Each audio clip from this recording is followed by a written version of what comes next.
NMR ബിരിയാണിയാണ് നല്ല biryani. Rawther biryani തിന്നണമെങ്കിൽ NMR തന്നെ എത്തണം. പാലക്കാട്ടുകാരൻ്റെ വികാരം എന്ന് പറയുന്നതാണ് NMR ബിരിയാണി. അതിന് മറികടക്കാൻ പാലക്കാടിന് വേറെ ഒന്നുമില്ല. അത്ര നല്ല ടേസ്റ്റാണ്, വിലയും കുറവാണ്.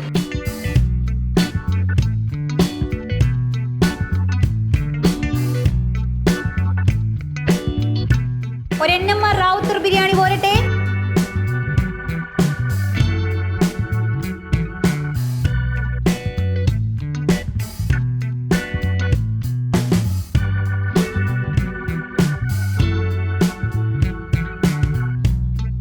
പാലക്കാട് വന്നാൽ കഴിക്കാൻ എന്തുണ്ട് സ്പെഷ്യൽ എന്ന് ചോദിച്ചാൽ മിക്കവരും പറയുന്ന നമ്മുടെ NMR റാവുത്തർ ബിരിയാണിയാണിത്.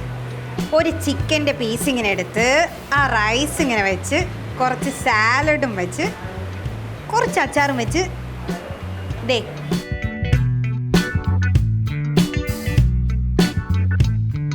പൊളി.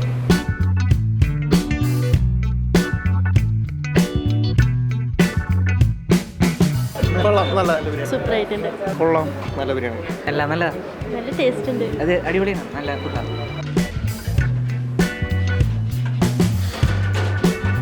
ദമ്മ് പൊട്ടിച്ചു കഴിഞ്ഞുള്ള ആ ബിരിയാണിയുടെ മണം ഉണ്ടല്ലോ എൻ്റെ സാറേ, ചുറ്റുള്ള ഒന്നും കാണാൻ പറ്റില്ല.